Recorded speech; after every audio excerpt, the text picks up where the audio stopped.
युवाओं ने भी अपनी बहुत ज़्यादा जो है मेहनत दिखाई है, हिस्सेदारी, भागीदारी दिखाई है। आपका जो नाम मैं सबसे पहले जानना चाहूँगा सर। मेरा नाम ऋषभ भंडारी है।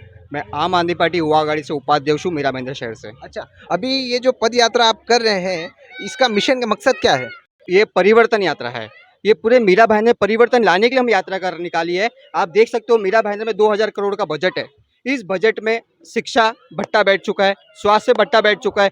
खाली इधर यहाँ के लोकल कॉपरेटर्स खाली बस सड़क सड़क और फुटपाथ पे ही काम करते हैं। और काशी मीरा सही तरह का मैंने इतना काम किया है। बीएसयूपी योजना बहुत बड़ा मुद्दा है यहाँ पर। यहाँ के जो असली लाभार्थी है आज भी सरकार से गुहार लगा रहे हैं, हमें फ्लैट दो, हमारा हक दो। जो हकदार ही नहीं है उसको इसको नगर पालिका ने अलॉटमेंट कर दिया है। अब यहाँ के लोकल कॉपरेटर्स की अब सूची निकालेंगे यहाँ पर, तो यहाँ के उनके रिश्तेदार को इतना उनको फ्लैट अलॉट कर दिया, कैसे कर दिया है? कौन सा कानून ये कहता है कि जो हकदार ही नहीं है उसको कैसा हक मिल गया? सबसे पहला क्वेश्चन मेरा यहाँ के लोकल कॉपरेटर से ही है। चलिए, यहाँ के जो कॉरपोरेटर हैं, काशी मीरा के, वो कहाँ तक भ्रष्ट हैं, अब ये पोल जो है आम आदमी पार्टी के युवा खोलेंगे। खैर, बच के रहिएगा क्योंकि इलेक्शन आ रहा है, ऐसा ना हो कि टिकट ही ना मिले। मैं इनसे भी जानने की कोशिश करता हूँ कि हमारे जो सरदार जी हैं और ये सिंह साहब हैं, सरदारों के बारे में तो कहा यह जाता है कि ये एक पे एक ही हैं जो ये 100 पे भारी होते हैं, और वैसे भी ये दिख भी रहे हैं 100 पे भारी पड़ सकते हैं। मैं आपसे ये जानना चाहता हूँ कि आम आदमी पार्टी ही आपको सबसे अच्छी क्यों लगी?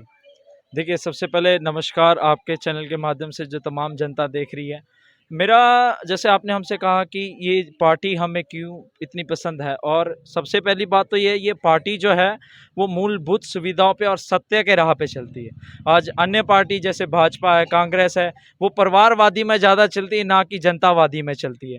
तो जनतावादी का सोच ही मुझे इस पार्टी से प्रेम करके हमें आगे बढ़ा रहा है, और मैं यही सोच रख के मेरे जनता की सेवा करना चाहता हूं, ताकि उन तक हम मूल सुविधाएं, जैसे उन तक बिजली, पानी की सरकार जो आज से करते चली जा रही है, तो हम उनको मूलभूत सुविधाएं देना चाहते हैं, इसलिए हम इस पार्टी से जुड़े हैं। मैं आपको ये बता दूं कि सरदारों के अंदर में एक ये चीज़ होती है कि इनके अंदर में लोगों को, अगर आप देखेंगे कि कितने गुरुद्वारे हैं जहाँ से लोगों का पेट भरता है, लोगों की जीवन शैलियाँ चलती है, तो मुझे उम्मीद है कि जिस तरह से वहाँ पे भी अच्छे अच्छे काम होते हैं, तो आप भी अगर पावर में आएंगे तो इसी तरह अच्छे अच्छे काम करेंगे। मुझे उम्मीद है इस तरह से। हाँ सर, आप क्या कह रहे थे? इस पार्टी का, हाँ, जो झंडा है वो स्वराज पे है।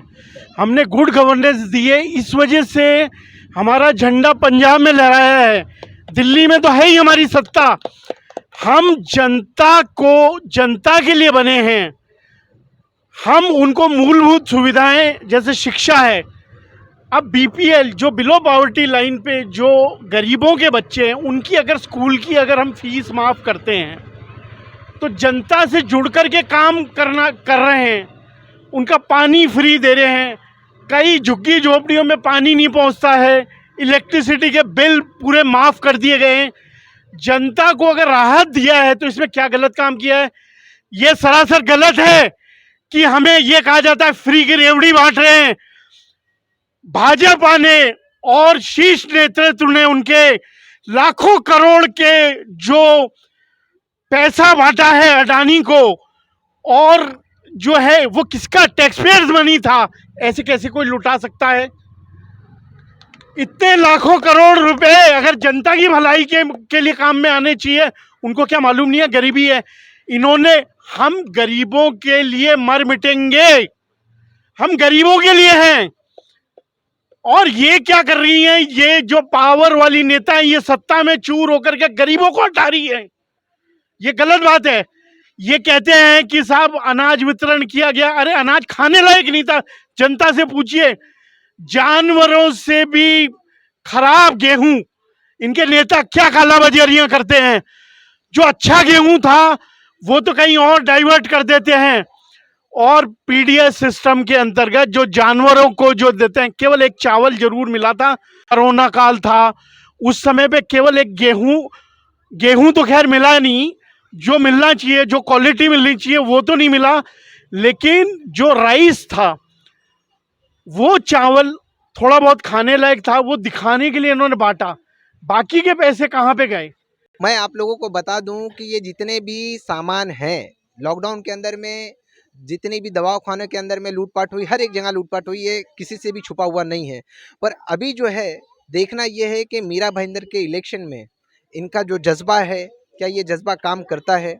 आप भी कुछ कहना चाहते हैं? हाँ जी, मेरा नाम विनोद डावर है। मैं बेसिकली फिल्म इंडस्ट्री से बिलोंग करता हूँ। बट इस आम आदमी पार्टी का जुड़ने का रीज़न ये है कि यहाँ के जो हमारे सीएम है Kejriwal ji is the qualified person. और आप महाराष्ट्र में अभी देखते हैं अली बाबा 40 चोर की सरकार है। ये 40 एमएलए जो है ये 40 चोर है। और इनके ऊपर जो अली बाबा बैठे हैं वो भी आपको महाराष्ट्र में पता है, जिन्होंने 3000 करोड़ का भ्रष्टाचार भी 10 दिन में गुवाहाटी से लेकर आसाम तक तो किया। विदर्भ में अपना महाराष्ट्र छोड़ो, मीरा भाईंदर में जो बैठे आज जो सत्ता में है, जिनके आज उनके स्कूल देखो, और मीरा भाईंदर की जिला परिषद स्कूल देखो, म्यूनसिपल स्कूल देखो, और उनके खुद की स्कूल देखो, तो स्कूलों में एक अच्छा वर्क होना चाहिए। अच्छे स्कूल में छोटा बच्चा है झुग्गी झोपड़ी में रहने वाला, उस बच्चे को अगर अच्छी शिक्षण नहीं मिले तो क्या करेगा? हाँ? चलिए, ये क्या करेंगे? मुझे पूरी उम्मीद है कि अगर नेता अच्छे हों, पार्टियां, हर पार्टी अपनी जिम्मेदारी अच्छे से निभाए, तो काश इस तरह से अनेकों पार्टी को पैदा होने की ज़रूरत नहीं पड़ेगी। अब बाहर दूसरे कंट्री में देखिए सिर्फ 2 ही पार्टियां चलती है, पर हमारे हिंदुस्तान के अंदर में अनेकों पार्टियां हैं। रीज़न क्या है कि वो जो पार्टियों पे लोग उम्मीद रखते हैं वो पार्टियां काम नहीं करती, इस वजह से अनेकों पार्टियां आती है। मैं आपसे भी कुछ जानना चाहता हूँ सर, कि आपका नाम क्या है? मेरा नाम अमर आमटे है। मैं आम आदमी पार्टी ठाणे जिला अध्यक्ष हूँ युवा आघाड़ी का। काफ़ी अच्छा काम मीरा भाईंदर में आम आदमी पार्टी कर रही है। हमारे युवा नेता लखबीर जी और ऋषभ जी ये काम कर रहे हैं। आम आदमी पार्टी मीरा भाईंदर में भ्रष्टाचार को दूर करने आई है, और भले ही लोग कम हैं लेकिन ये 100 लोग 10,000 के बराबर है। आम आदमी पार्टी सारी सुविधाएं मीरा भाईंदर को देने वाली है। वो स्वास्थ्य हो, शिक्षा हो, हर तरह की सुविधा आम आदमी पार्टी देगी, ज़रूर देगी। चलिए, इसी के साथ में आप ध्यान में रखिएगा कि आम आदमी पार्टी क्या मीरा भाईंदर में आनी चाहिए कि नहीं आनी चाहिए, आप मुझे कमेंट करके ज़रूर बताएं दोस्तों। इसी के साथ में मैं इब्राहिम, जय हिंद, जय महाराष्ट्र।